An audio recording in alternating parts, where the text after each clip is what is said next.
Hola, mi nombre es Juan y les voy a platicar un poco sobre la práctica número 10 de entradas analógicas con PLC S7200.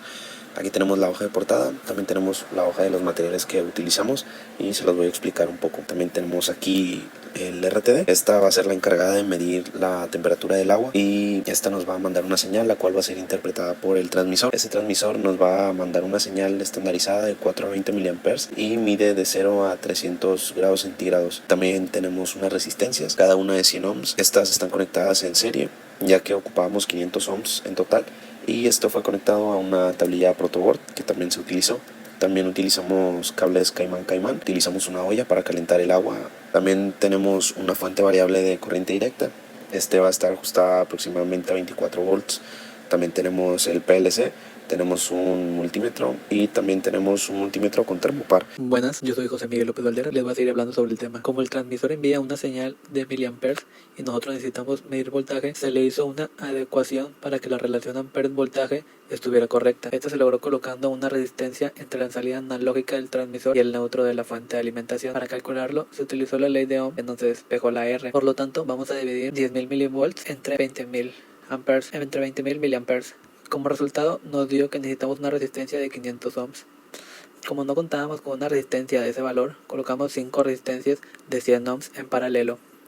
Por otro lado, identificamos las entradas analógicas del PLC. En este caso son las que tienen la nomenclatura AIWO y AIW2, que vendrían siendo en el PLC las letras M, A+, y B+.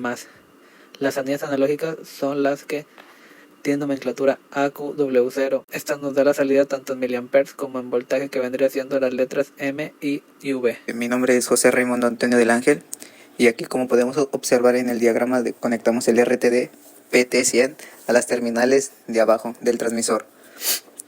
Lo alimentaremos directamente de la fuente de 24 volts en sus terminales de alimentación, lo cual de la masa del transmisor saldrá un cable que será la señal analógica que irá conectada al PLC.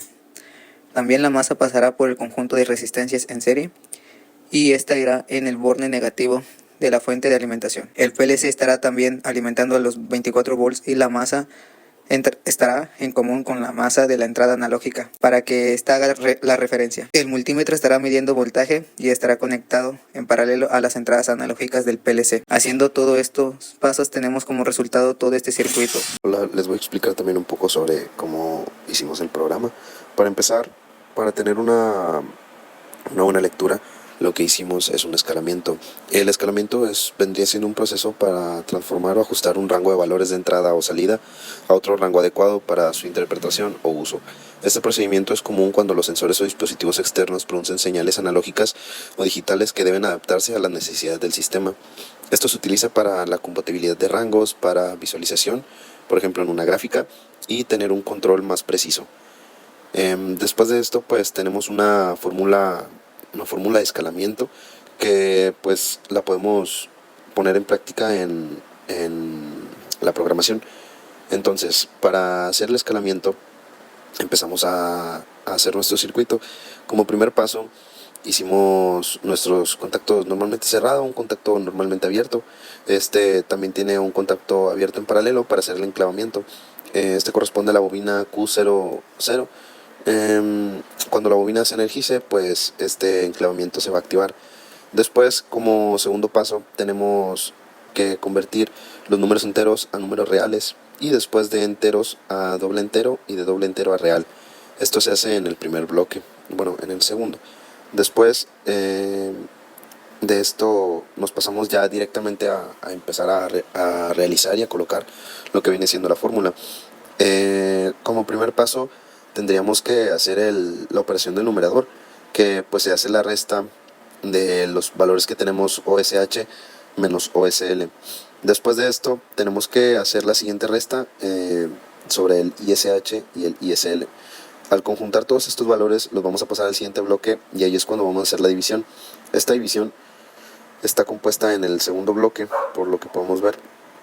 Y después de esto nada más hacemos el producto de IB menos ISL, y esto nos genera el valor completo.